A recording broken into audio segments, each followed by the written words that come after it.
I'm Tony Lynam from the Wildlife Conservation Society.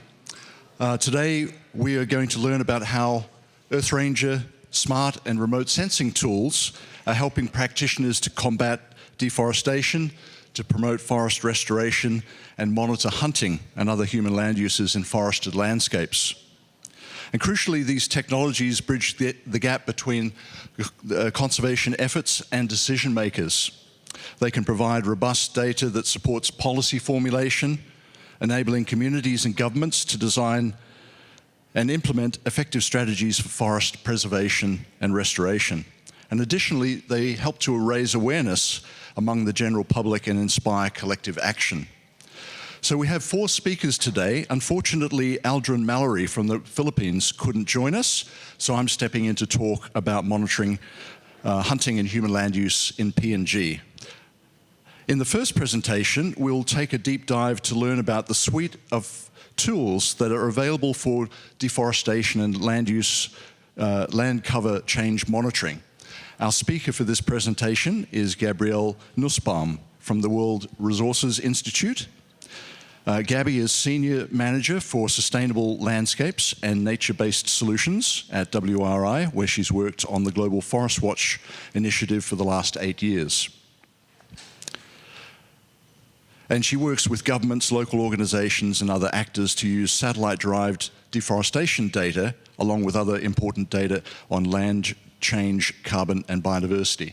So without further ado, I'm going to introduce Gabby and give her the floor. Gabby? Great, thank you. Okay. Down and up, yeah. That's forward and back. Okay, so Forward down is down. forward. Yeah. Okay. So, is that right? Oh, Yep. should I go through? Or, here. Oh, there we go. Great. Hi, everyone. Good to see you all here. Thanks for the introduction, Tony. I'm Gabby, and I am representing Global Forest Watch. We are a platform that provides free, mostly satellite-derived data on forest and land use. So, Global Forest Watch is a suite of lots of different monitoring tools. We have a few different aims. The first is increasing knowledge and transparency about forest landscapes. We provide our data for free. Everything is open source, and most of our data is available for download. We also address private sector action for commodity-driven deforestation. We have a tool called GFW Pro, which specifically looks at deforestation risks in supply chains. And then we also work with local actors, including governments, civil society, and other actors in order to provide them with the information they need to make the best decisions that they can. So this is just a screenshot of the Global Forest website, but I encourage everyone to go to globalforestwatch.org. Look at your own area of interest, your country, your boundary, your protected area, and look at some of this data yourself, play around. On the left-hand side, that's our categories of all the different data that we have. And then you can see next to it, we have different data sets that you can toggle on and off. You can get the metadata for each different data that you're looking at. You can change the opacity of the data. We have planet imagery for the tropics that you can overlay with some of this data to get some insights. And then you can also analyze it based off of the area of interest that you have, view trends on a dashboard, and you can save your area and monitor it over time. We work with many different groups to use this data, and it's used in many different ways. Here's just some of them that we have. We work with a lot of local actors who manage protected areas. We work with lots of different community groups and indigenous groups. We work on investigating potentially illegal activities based off of some of the alerts that we have. And then we also work on just general awareness raising. So this is just a screenshot of one of our major data sets, which is our deforestation alerts. Some of those, or one of those alerts, are actually available on the EarthRanger application as well, along with fire alerts that we provide through NASA. This is our integrated alert data. So it uses 3 different products: our GLAD alerts, which have a 30-meter resolution, Sentinel, which is 10-meter resolution, and also radar alerts, which is only available in some geographies. The 3 alerts are overlaid together, and when all 3 systems hit, you can have a really high confidence that there's been some sort of event in that area, which may make you want to actually use the resources to go out and investigate what's going on. So this is just some of the workflow of how we work with local groups. The first thing is that there's a detection, there's an alert triggered, and a prioritization of which alerts to actually go out and monitor. Then you would go to that area where the alert is and identify the driver and what actually is happening on the ground, which we're not able to do with our data. And then we work with local groups on communicating the results of that data, what is actually found, and the final goal of this is reducing deforestation, that impact that we hope that our data will be able to have. So there's this is our suite of tools, a few different ways that we provide data. The first is this Global Forest Watch website, which I showed the screenshot, globalforestwatch.org. We also have an application called Global Forest Watch Pro, which is specifically for companies to monitor their large portfolio within their supply chain. We have a mobile application called Forest Watcher that allows you to take the alerts into the field and offline, so you don't need internet access. You can navigate to where the alert is, report on what you see, and then once you have Wi-Fi again, or once you want to turn on your data, you can upload that into the cloud. And then we also have an application called Map Builder, which is kind of like GFW DIY. It allows you to create your own map using some of the data that's available on Global Forest Watch and your own data layers. And then you can put it on your website, you can share it. It has many of the same analysis features as Global Forest Watch does. And then we also have a review, which is kind of like a living online report and paper that has analysis and insights using the data available on Global Forest Watch that you can download yourself. There's a lot of words here, but this is kind of a new initiative that we have called Land and Carbon Lab. It's sort of like a research hub, and the end goal is to have data on all different land types, all different land uses, not just forests.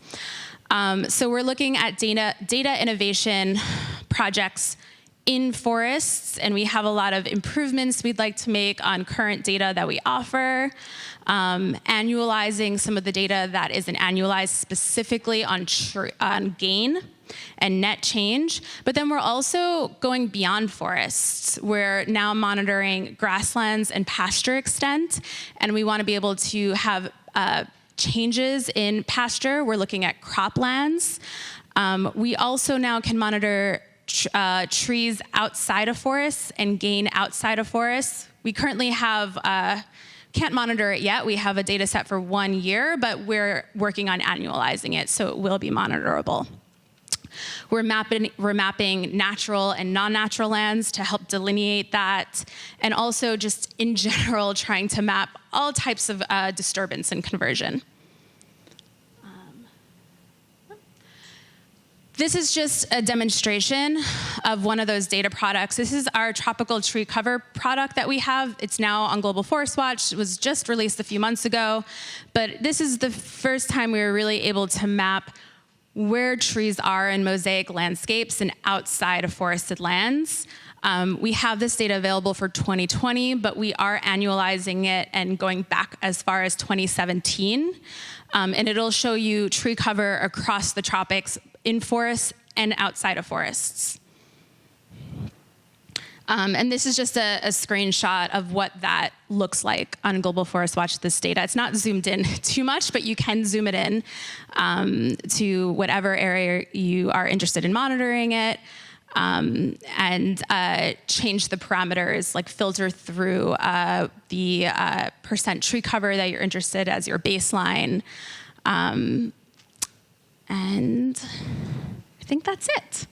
So yeah, this data is available on Global Forest Watch. I really hope to speak with some of you who might be interested in different ways to implement it. So thank you.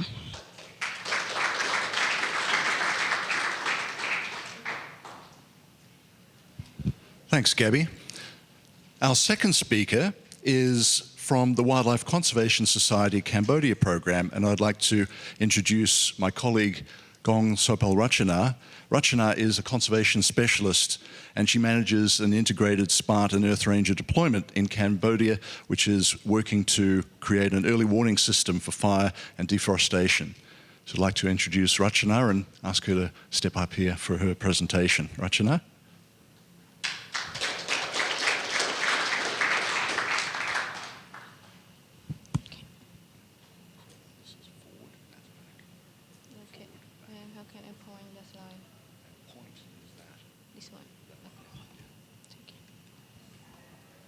Thank you, everyone. My name is Gong Sophalrachana, and you can call me Rachana. And I am from Cambodia. I am a conservation technology specialist for WCS Cambodia. And today I'm so excited to talk about using smart EarthRanger for monitoring land clearance in Cambodia. So before starting the presentation, I would like to provide an overview of Cambodia and also a case study landscape called Northern Plain landscape. So Cambodia is located in Southeast Asia, and most of the land, like about 41%, is protected areas. As you can see in the screen, the dark screen is like protected area which managed by Ministry of Environment, and the light green is protected area with cooperative between Ministry of Environment and also WCS Cambodia. So for Northern Plain is one of the important landscape. So in it we can find the endangered species in it, and beside that also there are a lot of threats in this landscape from forest loss, forest degradation, and also a lot of illegal activity in that. And however, the government and also WCS, and we have another project called USAID Greening Pelong. We have developed a system called Protected Area Monitoring Platform, which we can call in short PAM. And here the detailed structure of Protected Area Monitoring Platform, and which I also provide in the presentation last year. So for Protected Area Monitoring Platform is a system that integrated with smart and also remote sensing alert. So from smart here, smart system is happen at the ground level. So we have rangers, we have patrol team do the data collection and then transfer all the data into into Smart Connect and also go to EarthRangers. And we also have another alert called Glad Alert and also SAR Alert. So it is into EarthRanger also. And then all the data can support for the patrol plan. And here the screenshot that which looks similar to all of you, it is EarthRanger. So in here, I would like to show a EarthRanger and smart integration in Northern Plain. As you can see here, we have the patrol data and also the alert which occurring like tree loss alert and also fire alert in a protected area. So next, I would like to talk about the result implementing smart and EarthRanger integration in our landscape.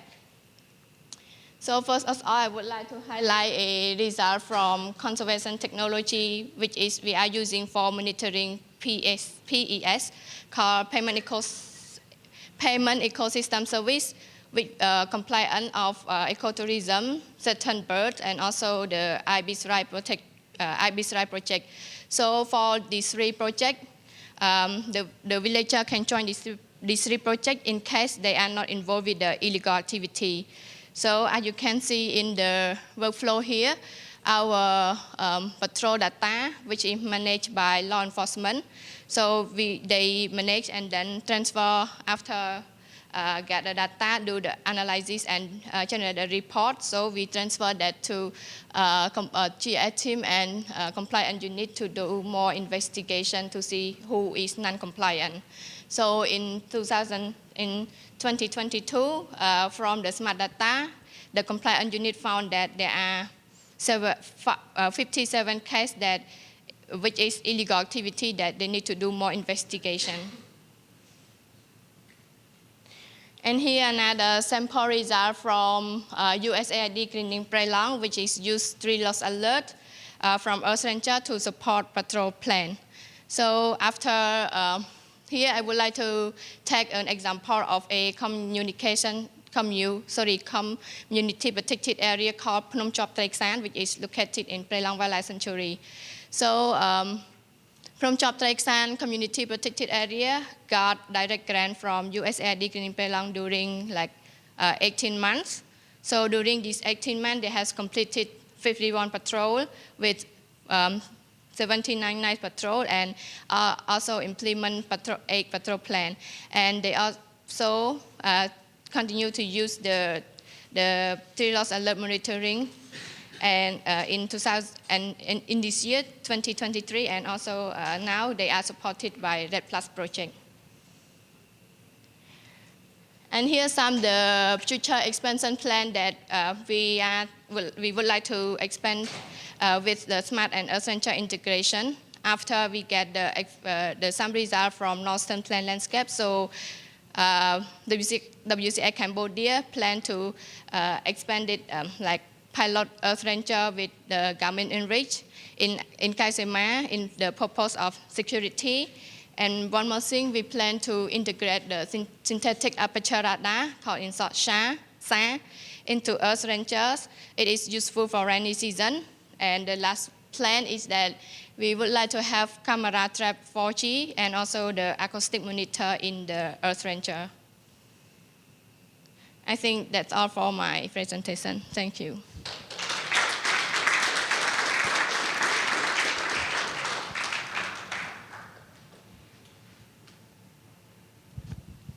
Thank you, Rachana. Our third speaker is Marilet Louw, who is a conservation manager for Biocarbon Partners. Marilet has experience working in both South Africa and Zambia, with a focus ranging from intensive wildlife management and sustainability to large-scale landscape-level resource protection and capacity building. So Marilet, the floor is yours.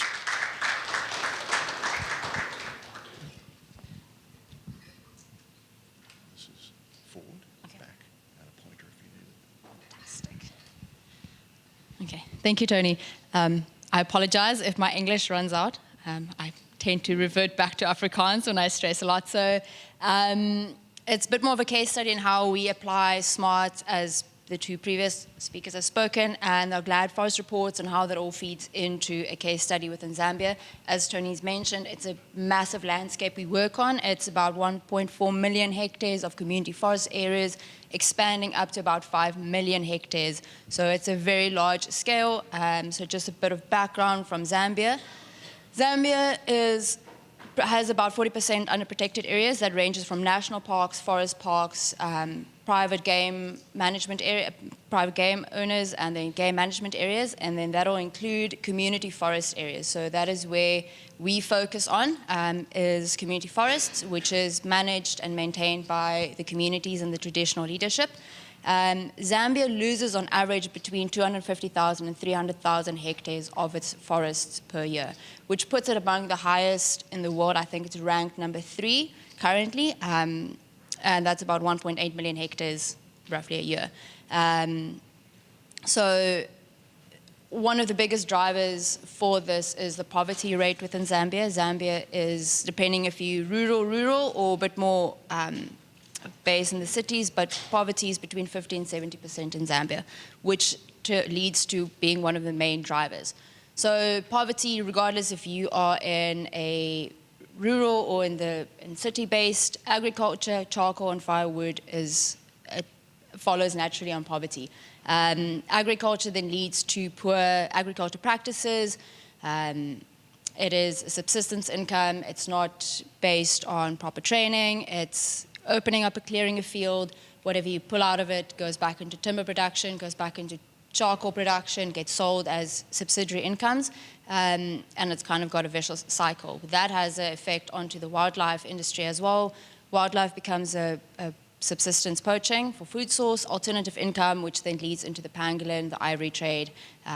So that's got a whole cycle that goes with it, all starting with the high levels of poverty and levels of no education in Zambia. So just, yeah, it's kind of a poverty, bad agriculture practices, deforestation, wildlife crimes, relates back to climate change. The worse your ag practices are, the worse the climate. You're creating microclimates, loss in biodiversity, loss in forest cover, and goes back to poverty. So it's a very elemental, very basic problem in Zambia, but it's not an easy fix. So there's probably no fix to that. So that is where a community-based resource and carbon credits has proved quite valuable within a setup like that.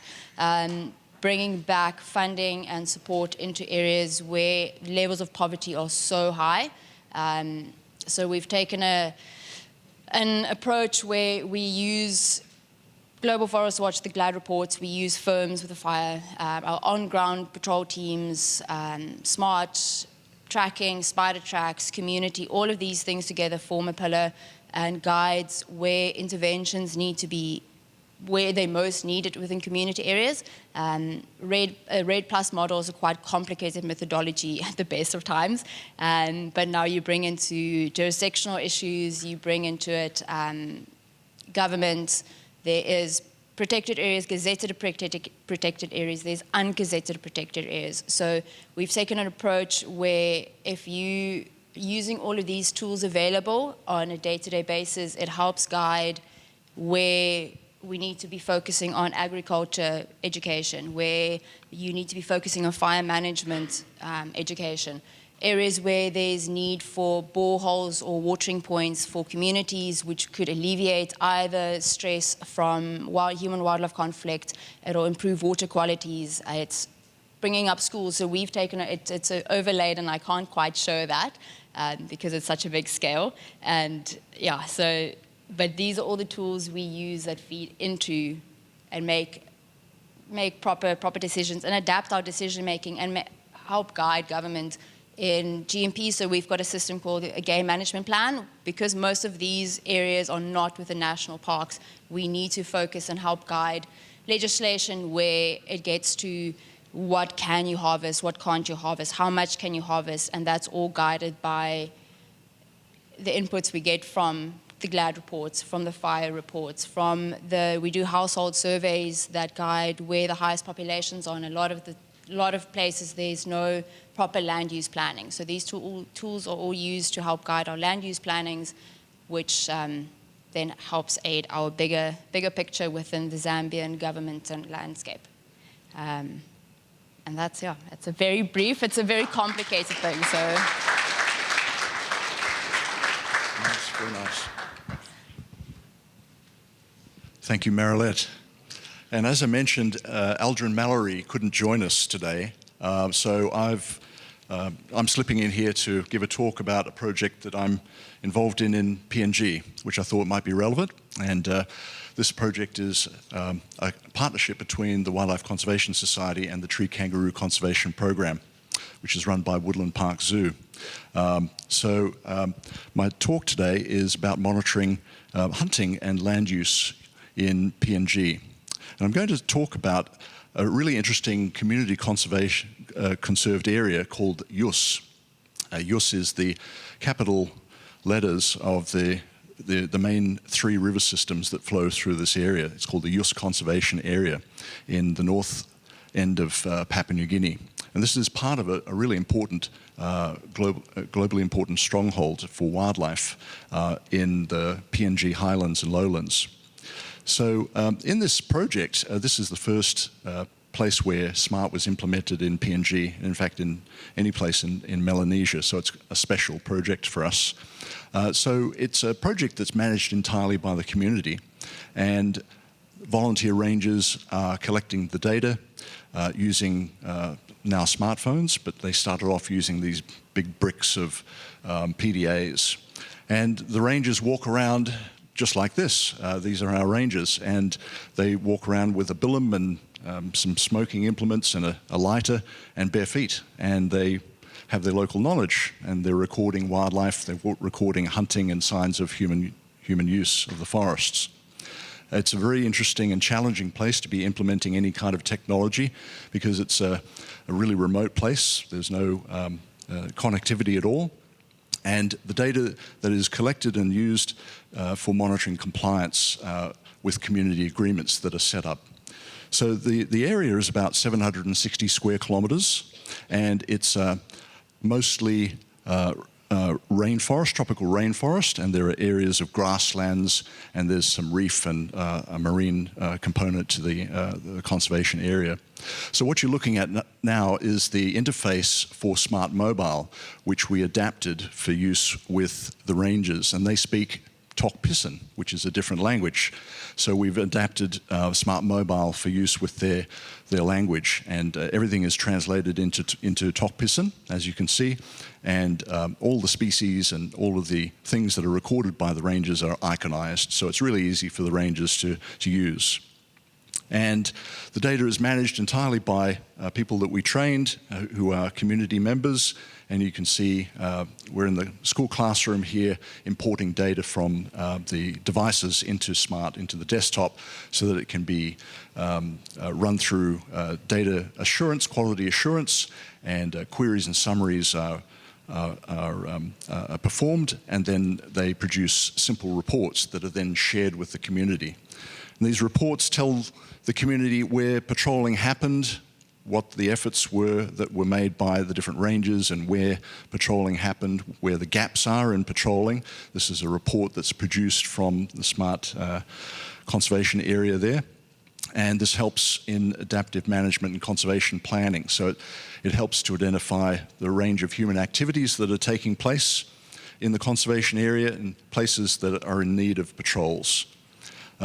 The results of SMART are reported to the community leaders, and then they make decisions on where they're going to allocate their volunteer ranger efforts in the next period. So adaptive management is being used at the site using the SMART tools. And why are they using SMART? So SMART's a really excellent tool because it can be used in an online or offline situation. Mobile digital data collection is operationalized using local language, as I mentioned. And this is now a standardized approach that's been taken now to a project in the PNG Highlands, where WCS is actually using SMART for doing wildlife survey. And tomorrow, I believe I'm going to be giving a talk about that in another session. So SMART helps to minimize data collection errors and speeds up the data entry.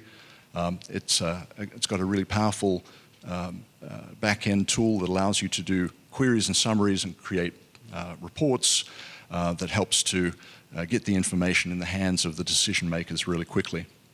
The data model that was developed for this site was adapted for use with their land use planning objectives.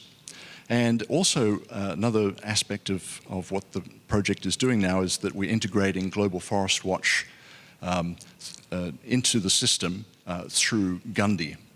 And this is an exciting new development. We're actually now linking Global Forest Watch and deforestation and fire alerts into the SMART system through EarthRanger. So in summary, this conservation technology has been welcomed by the community because it's in their local language, it's easy for them to use. The rangers are doing the data collection themselves. Staff have been trained to manage the data, and all the field testing of the technology, the tools, the applications has been done by the community itself. And we're now integrating Global Forest Watch alerts through Gundy so that managers can understand where fire and deforestation might be occurring in the landscape. And just to tell you a little personal story, PNG is a fantastic place, and if you ever get a chance to go there, it's not just the wildlife and biodiversity, but it's the people that really make it a wonderful place to work. And this is my last day at the last time I visited the youth conservation area, and I was given a sing-sing. So I was woken up at 3 o'clock in the morning, and I was sung to for 3 hours. And this is at the end of the ceremony. I was completely painted and given gifts to wish me a successful journey back home. And it was just a wonderful experience personally. So thought I'd leave you with that story. And if you're interested in knowing more about the project, here is the website for the project and contact emails here. My own email. And Danny Nain is the project manager for the Tree Kangaroo Conservation Project. Great, thank you.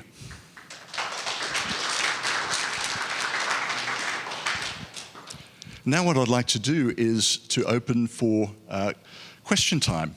So I'd like to invite our speakers to come up here and sit at the front. And we're going to open up to the audience to ask questions.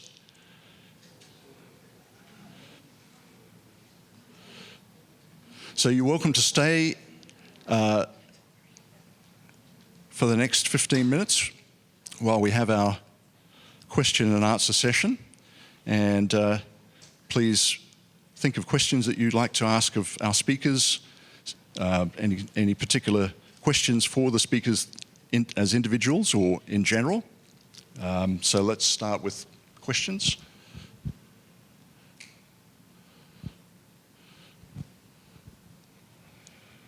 Okay. Jonathan. Yeah, thanks so much for those wonderful presentations. Lots of cool technology. Technology is great, it can do a lot, it can be complex. Based on the kind of things you're working on, how do you think the technology services will be simplified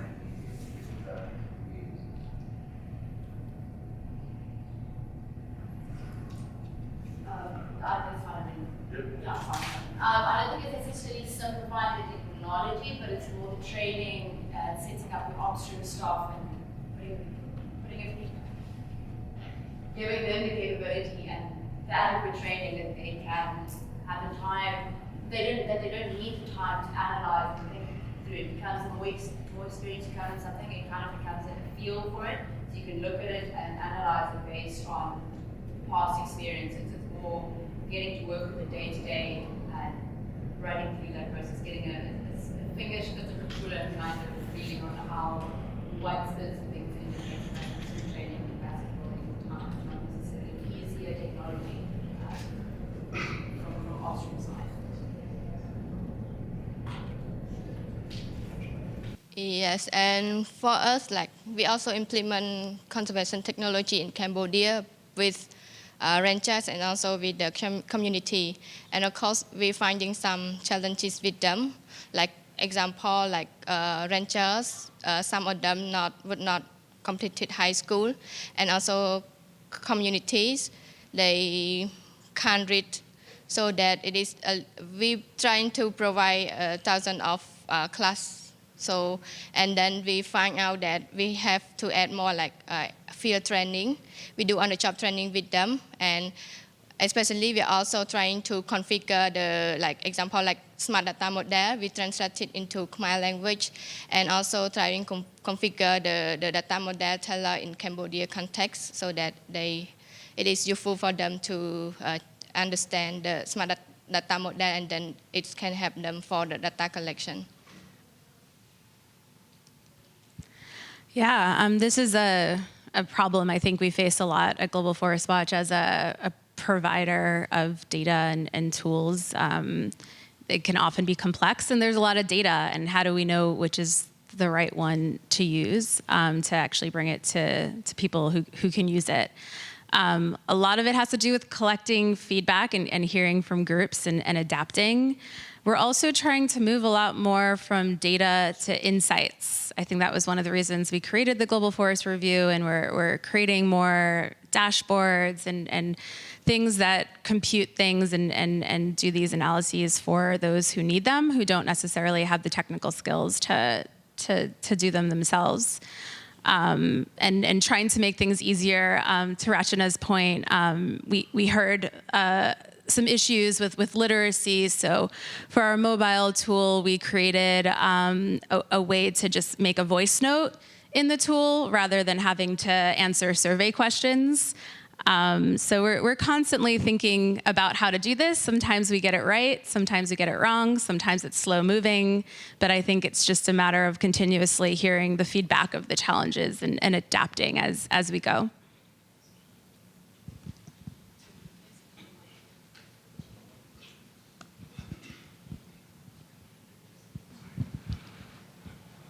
Great.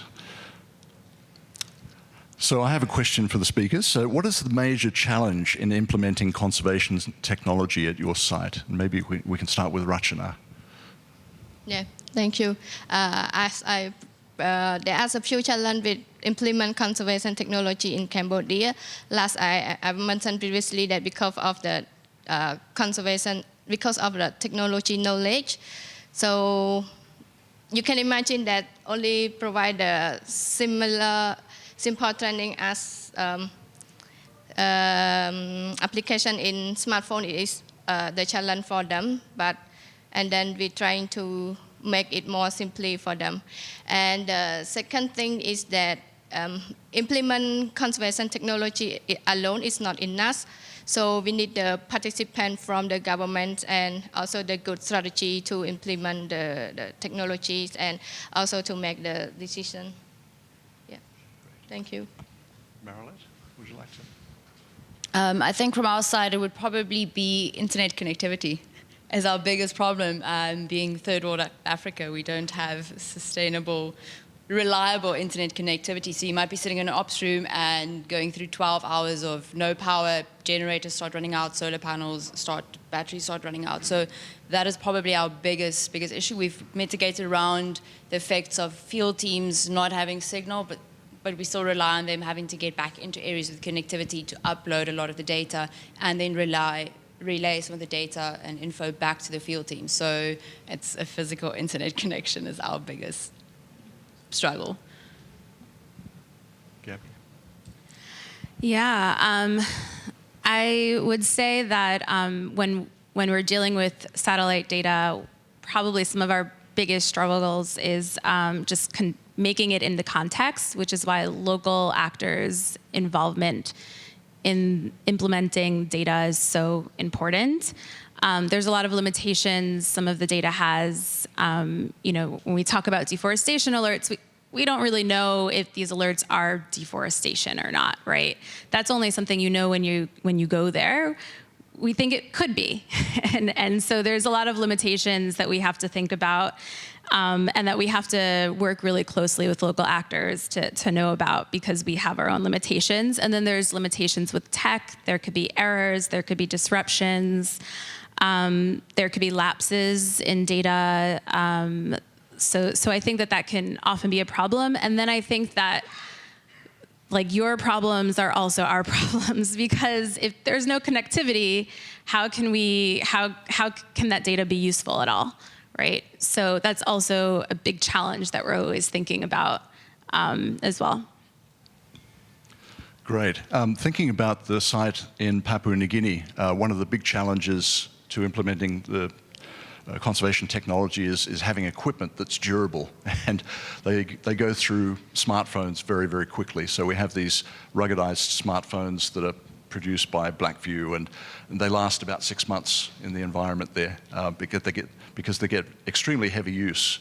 They get dropped, and they get dropped in water and dropped on rocks, and it's extremely hot. So there's a big turnover of the equipment, but one of the major challenges initially with this project was getting the tools in the local language. And so I think the breakthrough was actually being able to customize Smart Mobile with Tok Pisin language and iconize it. And that became available just a few years ago.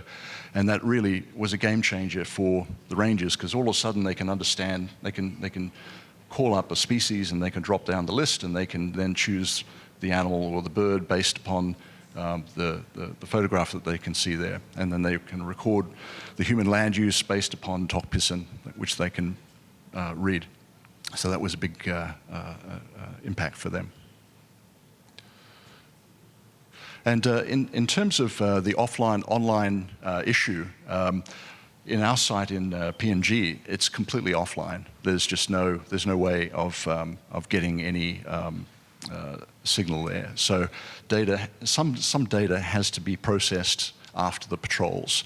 But what we've got working really well is a system where after patrols come back, there's a debrief.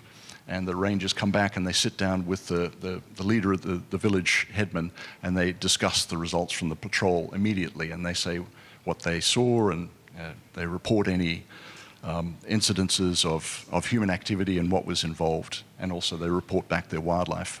And with that debrief process, that allows people to actually take action, so the community can actually send a team back into the forest to chase somebody who might be cutting down a tree. So offline is not such a, it's a challenge to getting some of the alerts and the high quality resolution data from Global Forest Watch, but we can still use data in the offline situation. Great. Do we have any questions? John? Just on the connectivity issues, do you see Starlink? Do you see Starlink? Benefits to So I know Zambia has jumped onto Starlink, South Africa is starting to give licenses to it, so it'll be a case by case, but it could definitely increase that connectivity and hopefully stop the problem. But it's like we apply the same process like Tony said. Guys on the field, we only have the iridium, the reach communications with them, but it's for us on an upstream site level to be able to receive the GAD reports, receive the firm's reports, and then be able, if there's a big alert that comes in, so with the Starlink proper connectivity, we could then still relay that properly. Hopefully analyze it on an upstream side before we have to go over to the field teams. That's where there's a big disconnect because of connectivity is between upstream receiving data from alerts, when the technology is available, and we're able to receive it. We can relay it using government devices, that's no problem. And monitor the teams, so it's not that the teams are left without nothing. It's just for us to analyze and receive data. But Starlink could see how it pans out. It's a really data show. Yeah, I was just interested in the conservative way of looking at tips. I know the first couple were issued in Zambia at the moment, so we're kind of trying to see how it's going to pan out. But again, it's working on a landscape of 4 million hectares. You might, we've got about 4 different self-service providers, and even at the best of times, they don't have reception in good areas. And like I said, if we have load shedding, the cell phone towers run out of power, so you are without nothing.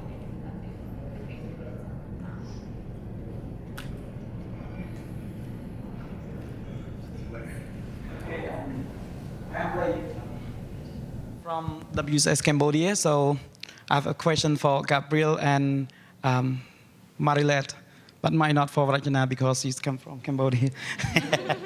Okay, so a question for Gabrielle related to the Global Forest Watch. Of course, and I would like to know, so Global Forest Watch using about the radar alert, right? So does it available globally or only is a place? Yeah, that's a good question. It is not available globally. It's available in some countries across the tropics, but all of the information about where it's available is in the metadata. So if you go on there and you click on the little I button, it'll give you the geographic extent of where the data is available. The GLAD alerts are available pan-tropic, so not outside of the tropics. The only loss data that's available globally is the annual tree cover loss data. And because it's annual, it'll just show you the trends in loss. But for alerts, the best that we have is pan-tropic. Because, you know, as you know, the radar alert using the Sentinel-1, that it is easy for the rainy season. Yeah. And we are working to support the law enforcement for making decisions and also supporting the plan as well. So normally we produce a plan for the ranger to observe any illegal activity, especially land clearance and the illegal logging in the protected area. So during the rainy season, it's very difficult for us to identify where is the illegal logging or land clearance. That is why if there is any plans to use radar alert in Cambodia. So that is the question just from you. And for Marilet, I saw a graphic that you link between EarthRanger to smart or to walkie-talkie. So now in Cambodia, we are planning to use the walkie-talkie for our law enforcement because when in Cambodia, mostly there is no phone coverage and internet coverage. So it is very difficult to make the communication from when the ranger at the field to contact to the headquarters. So we plan to use the radio communication that we can call walkie-talkie. So I saw that walkie-talkie can link into the EarthRanger at the moment. So I'm interested in it. So it's not, we never experienced about it, but we plan to do it. So is there any plan, what is the purpose of using walkie-talkie? And then is there any special model that we can use to link between walkie-talkie to EarthRanger, or we can use any model, whatever the model that we use? So we discontinued using the digital handheld radios, the walkie-talkies, because of coverage. Again, it's a lot of towers that need to be put up over 1.4 million hectares. So we use it in a couple of instances, but we use the Garmin InReach devices. So it's the instant messaging between the device and EarthRanger. We've set that up so we can monitor them, and in the mornings our guys let us know, okay, out on patrol, or Viper team is patrol starting. If they encounter anything, found an elephant carcass, a mic alert, at the end of the patrol they notify us saying Viper patrol end, and then we can respond through the EarthRanger instance saying all good, thank you, or any issues or any problems. So we actually discontinued the walkie-talkies as such because of coverage and reach. We moved completely onto the Garmin InReaches for that form of communication. But I know there's a couple of guys, especially in South Africa, that do use some of the digital handheld radios that can feed into at least proximity and not for comms, yeah. Oh, the questions are flooding in now. It's good to see. Big enough. Okay. Hi, everyone. My question will be more based on Gabrielle. So I see you're focusing more on the anthropogenic activities. So what we've been doing currently, we've noticed through our VCA data and our aerial or satellite images that we've been losing a lot of woody species. So I wanted to ask you, are there any implementations or solutions that you have? Because what we have implemented is tree wrapping. So we've noticed that we're losing our marula and our knob thorns due to elephants and stuff. That's a natural process. So are there any other technological advances that we can use to create solutions for such? Thank you. Yeah, do you mean to differentiate between kind of natural causes of deforestation versus anthropogenic causes? Is that your question? No, my question is, do you have any solutions? Yeah. Because I'm giving you the one that we are currently Yeah. Do you have any other solutions, technological solutions that you have implemented while you're collecting all the data? Because the one we are using is more like practical. We just Yeah. move the tree around and the aliens keep pushing them over. Yeah.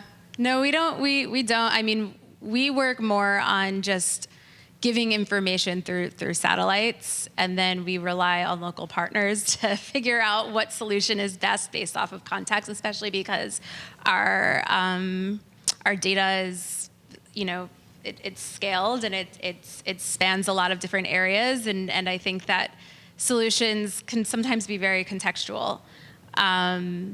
So I don't have anything for that, unfortunately.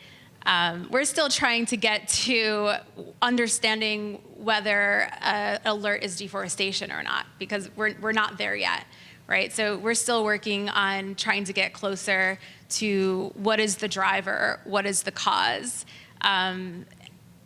We don't know about the I guess depending on the cause what the solution may be. So sorry, but I don't know if anyone here has experience with that might be able to share. No. Hi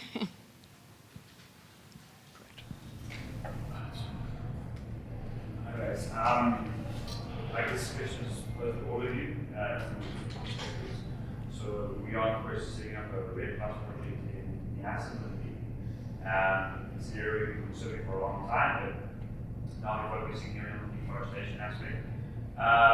We don't yet use GFW, but I'd really appreciate if you might kind of walk us through a timeline of how an alert will come through, how we receive that alert, and how, I guess also how recent that alert will be affecting. So from a month ago, from a week ago, from a day ago, and then once you get to that location, whether you're sending air patrol or ground patrol, what is the instances from also those who are at the moment we do everything aerially. We're big areas, 650,000 meters, so just often just doing the cover up for patrol. But that's obviously huge in itself as a huge carbon footprint, and it's expensive. So yeah, if you walk us through that, would be great. Thanks. Yeah. So the time depends. There's no clear answer I can give. We say that the alerts are weekly, but it depends because it depends on the alert. It depends on the season. If it's a lot of cloud cover, if it's rainy season, maybe you won't get a lot of alerts for a month or longer, depending on the cloud cover of that area, if radar is not covered there. So it really depends. It's one of the reasons we created the radar alerts, is specifically for that reason. It depends on the tree density of the area as well, and how well the satellite can detect that there's been loss. But we say about a week if it's in the good conditions. And it also depends on how often the satellite passes over that area as well. In terms of accuracy, I don't have numbers off the top of my head. It differs, again, geographically. One of the reasons we created the integrated alerts is because of the confidence. Most of the groups we work with say if it's just one alert, they don't bother investigating, right? It's if there's a big group of alerts together, that's when you can have a pretty high confidence that there's some sort of event happening there, and it's worth mobilizing your very limited resources to go out and detect it, because sometimes these areas, as you mentioned, are really difficult to get to and really hard to get to, and it takes a lot of planning.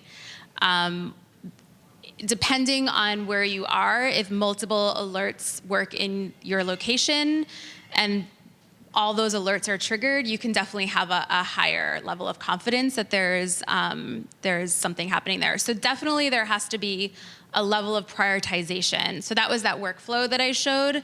After the alerts are triggered and you can set your time parameters of what you're interested in, then you can kind of prioritize, because you also have an idea of the context in the area that you're interested in and what's happening in those areas, who's around there, and what might have a higher risk of loss there, right? And then it's a matter of actually investigating, taking the aerial photos, drone photos, or sometimes foot patrols, depending, and then reporting back. And some groups, we work with them throughout the whole process. Some groups, we kind of give them the beginning information. So again, it really depends. There's not a clear-cut answer, because our data is at least tropical, so we work across a large geography. But I'm also happy if you're interested in potentially implementing this data, if it's useful for you, I'm also happy to talk with you separately and walk you through it. Yeah. And one more thing about the integrated alerts, Gabby. Currently, they're not linked with No, through EarthRanger. through EarthRanger, they're not linked. But So that's another thing that we need to talk Yes. to EarthRanger engineers about. Yes, but we're hoping we can link those. Right now, our GLAD alerts are linked, which are pan-tropical, about weekly, and 30 meter. But we have these Sentinel, and we have the radar, and this integrated alert. So 4 different kind of things we can implement there. So I can maybe just add on to that. I know NIASA has a very different, so the Zambian Red Plus model is a little bit different from the one in NIASA because you've got your communities living inside. We don't have that. So that's where for us, we can kind of look at the alerts coming in and knowing, that's why I mentioned this finger spit and gevoelen earlier. You can see when an alert comes in, knowing it's within a 20K radius of a village or one of the local VAGs, that will have a high probability of actually being deforestation. If it is 500 kilometers in your area, the chance of it being that is much lower. That would then be an elephant case or lightning. So that's where that feeling and knowing your area, your project areas comes in.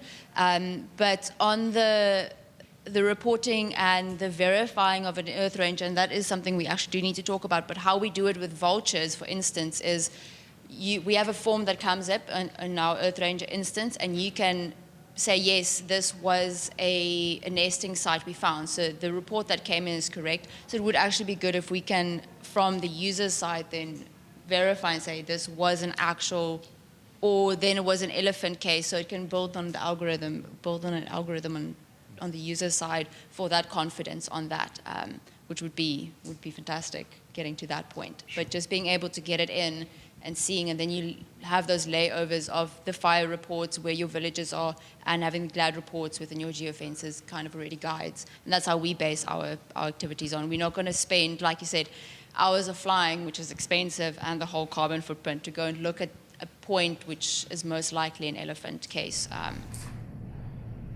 just have one follow-up question. That's already useful, thank you. The follow-up questions on that is the technicalities of how you are from a technology side looking at the deforestation thing, because like a lot of you want to usually cut, especially if they're like pigs and land attacks very quickly.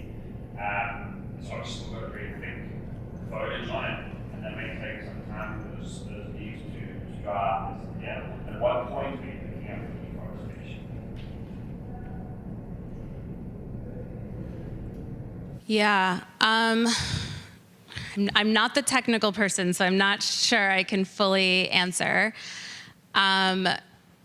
It basically is trained on comparing the images from nothing to something, and you can change the parameters of foliage, and that might change the accuracy of it. So if it's really dense, it's going to have a much higher accuracy than if it's an area that's not really dense, or you set your parameters to be less percentage or a smaller percentage. Our data it doesn't work as well or as accurate, for example, in things like a dry season where the leaves are going to fall off, right? It might not pick it up very well. In areas where it's green all year round, it's going to have a much higher accuracy, which is why when you're asking me about the accuracy, it depends on your geographic location and what seasonality looks like there. Yeah, I think that's probably like the best I can answer it. Yeah, I'm happy to put you through, sure. All right, we have time for 2 more questions in the middle there. Do you need a microphone? I probably can speak up. That's fine.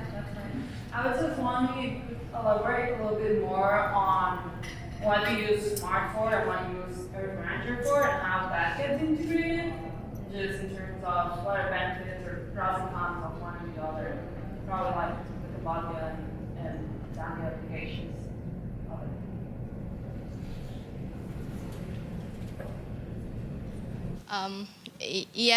We are using SMART and EarthRanger together. So for SMART system, the rangers, the patrol team, they use for collect the data with the SMART mobile, and then it's going through directly to SMART Connect in case there are internet connection. So all the data also transfer to the EarthRanger in our command center. So the managers, they can get the information of the illegal activity in the protected area, and then they can take action on time.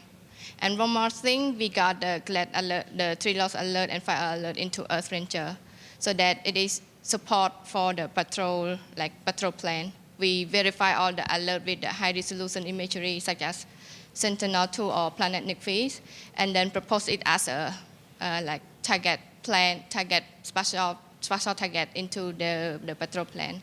So the patrol team got this point and then do the investigation and then report back to our command center, and we update our database. Yeah, and just to add to that, so in the case of Cambodia, EarthRanger is used as a visualization platform to see where alerts are happening, to see where fire is happening, and in the future to see where people will be moving with InReach devices, where camera traps will be sending images of different species.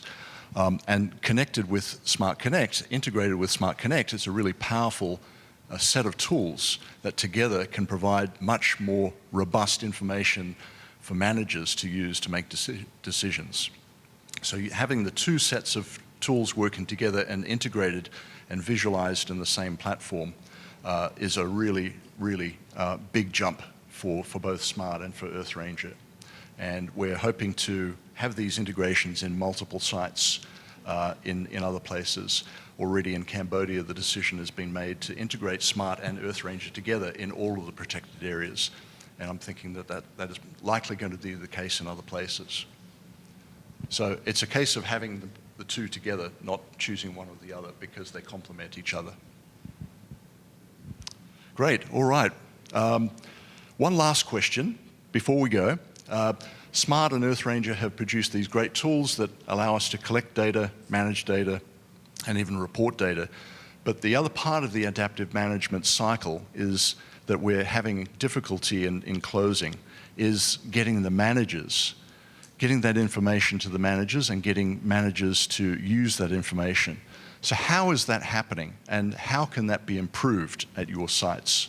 How can we get managers to use the information from Smart and EarthRanger more effectively? Yes, so for right now we have piloting the command center with using protected area monitoring platform in Northern Plain. So the managers can visualize the data and get the information for take action.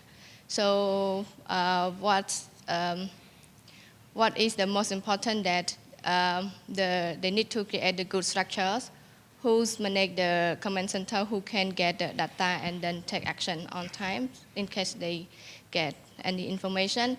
And one more thing, they need to have we need to have the participant from them.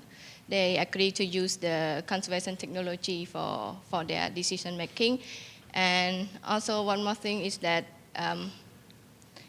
they after they get the information, they need to use all the data and take action.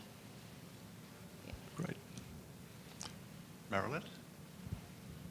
Yeah, so from our side, it's more, that's why we use EarthRanger, is to get managers informed, and we use Smart and all these other tools to feed into EarthRanger, so we have a holistic view and the big picture view on a management and a senior management and executive management of the entire project. That's why we have spider tracks feeding into it, why we have Smart into it, we have Garmin InReach going into it, that you've got this overall picture, and we put in where we are doing community engagements, where our livelihood activities are. So it's a visualization of our entire project at scale, which will then guide and help guide the managers on where activities should be focused or shouldn't be focused, where we're bottlenecking a lot of our inputs, or where there's gaps, where there's more illegal logging happening because we're not paying attention there. So it's a bit more of a holistic view. So for the managers, that's why we're using EarthRanger and scaling into EarthRanger, is for that holistic approach and big picture, the whole puzzle, and not just single pieces per site or per ops room or